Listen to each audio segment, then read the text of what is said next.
The last stage of the Falklands War was the surrender of the Argentine governor at Port Stanley. Background: with the last natural defense line at Mount Tumbledown breached, the Argentine town defenses of Port Stanley began to falter. In the morning gloom, one company commander got lost and his junior officers became despondent. Private Santiago Carrizo of the 3rd Regiment described how a platoon commander ordered them to take up positions in the houses and, if a Kelper resists, shoot him. But the entire company did nothing of the kind. At 2100 hours on the 14th of June 1982, the commander of the Argentine garrison in Stanley, General Mario Menendez, surrendered to the Major General Jeremy Moore. The surrender was in conflict with the Argentine Army Code, stating that a surrender was illegal unless more than 50% of the men were casualties and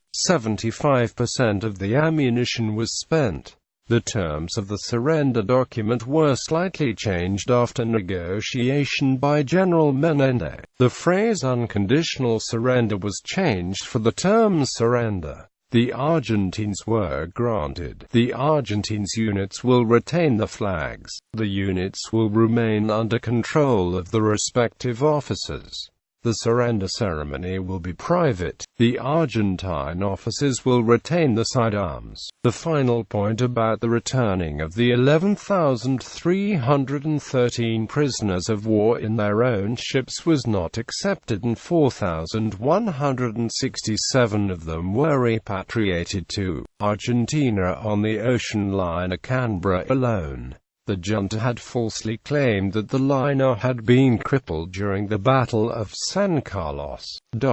Surrender document. Present at the signing of the letter of surrender were Captain Melbourne Hussey, Argentine Navy translator; General de Brigada Mario Menendez, Argentine Army; Vice Commodore Carlos Blumarive, Argentine Air Force; Vice Commodore Eugenio Jamiari, Argentine Air Force; Senior Argentine Legal Advisor Captain Rod Bell, Royal Marines translator; Lieutenant Colonel Jeff Field, Royal Engineers; Colonel Brian Pennicott, Royal Artillery; Major General Jeremy Moore, Royal Marines; Colonel Reed, Special Air Service; Colonel Tom Seckham, Royal Marines; Staff Sergeant Glenn Harwood, Royal Signals.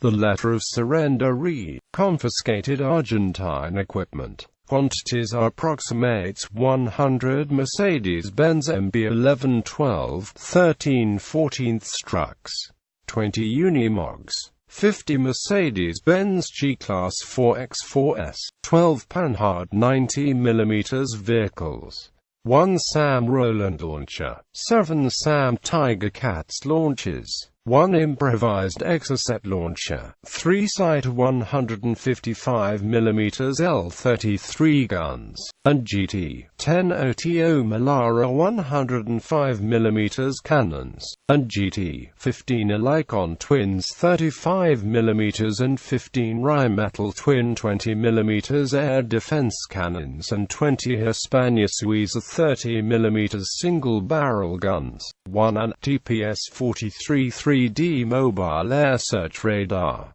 1 ANT-TPS-44 mobile air search radar, and GT-5 Skyguard FC radars plus 1 Super Fledermaus FC radar and several RASIT fire control radars. Blowpipe span pads, SAM-7 man-pads, 14 flyable helicopters, and GT-10 FMAIA-58 Pucara 1 Emaki MB-339. Patrol boat Argentine Coast Guard GC-82 Islas Malvinas renamed HMS Tiger Bay, and GT-11,000 personal weapons, and GT-4,000,000 7.62 munition rounds, and GT-11,105mm ammunitions. Some of the equipment was rendered useless by Argentine personnel before the surrender. The Argentine Rattenbach Commission was assembled after the war to investigate the causes of defeat. It recommended serious penalties for some of the officers in charge, but its influence on the later trial was practically nil. Aftermath. On the 20th of June, the British retook the South Sandwich Islands and declared hostilities to be over after removing Argentina's southern Thule garrison at the Corbata, Uruguay base. Corbata, Uruguay was established in 1976, but the Argentine base was only contested through diplomatic channels by the UK until 1982. The war lasted 74 days, with 255 British and 649 Argentine soldiers, marines, sailors, and airmen, and 3 civilian Falklanders killed. The British government decreed that all classified information would be available to the public in the year 2082. However, following the Freedom of Information Act, a great deal of formerly classified material is now available. The surrender document is on display at the Imperial War Museum in London. As noted in the museum, the time of surrender was backdated 3 hours in order that both Zulu time and the local time were recorded as the 14th of June, even though technically it was already the 15th of June in London, in order to prevent possible confusion by Argentine troops who might have mistakenly thought that they were permitted to keep fighting until the next day, the 15th of June 1982. Relations between the UK and Argentina were not restored until 1989, and only under the umbrella formula which states that the island's sovereignty dispute will remain aside.